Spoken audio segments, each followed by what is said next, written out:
Welcome to our little event. Hi everyone, bienvenidos damas y caballeros. It's a pleasure to be here with you, especially in this special event. It's the Welcome to the 2011 Latino Mayoral Candidate Forum, and on behalf of Univision 33, Univision Arizona, and Univision Radio, it is a pleasure to be here with you today. And on behalf of KJZZ, I'm new to it, it's still a bit of a mouthful, KJZZ.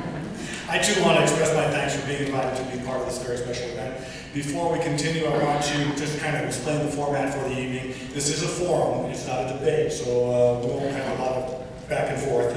We want everyone to have a chance to explain their positions and their thoughts about the various issues. The forum will begin with Monty and I providing a very brief introduction of the candidates. If you want to learn more about the candidates, there's a little background sheet on the seats for you. And there's also information about websites and other related sources of information. After the introductions are completed, Monty and I will ask the candidates 6 questions prepared in advance by the forum's planning committee. Before we continue, I would like to recognize, please, that among our audiences, el Cónsul de México, el Cónsul General de México de aquí en Phoenix, el licenciado Víctor Manuel Treviño. Gracias, señor Cónsul, por estar con nosotros.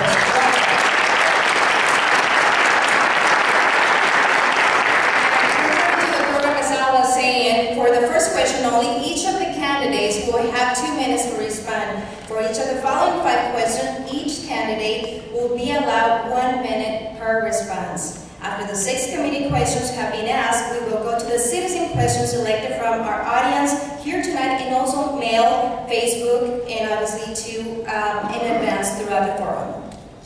Our timekeeper for the evening will be Norma Macias of the Arizona Hispanic Chamber, but Monty and I will be the ones responsible for politely but firmly enforcing the time limits. To each of the candidates, we ask that you please respect the time limits we've imposed in the interest of allowing everyone an equal opportunity to present their views on the issues, as well as our desire to ensure that we get through as many questions as possible tonight. A reminder to members of the audience, if you have a question, there are cards that were distributed when you came in, and if you didn't get one, if you raise your hands, volunteers will swing by and drop one off. You can fill out your question, submit it, and then we will try and include all the questions, but we'll get to as many as we can at the end of the evening. One other thing, we will ask the audience to withhold applause, comments, rotten tomatoes, or anything else that we should have until the end of the presentation. It will help us move along a lot quicker. In other words, just like that popular saying goes, sobre aviso no hay engaño. You've been warned, okay? Well, let's start and to get to know the candidates tonight. We'll start with Jennifer Wright, who was born in Phoenix in 1974. After graduating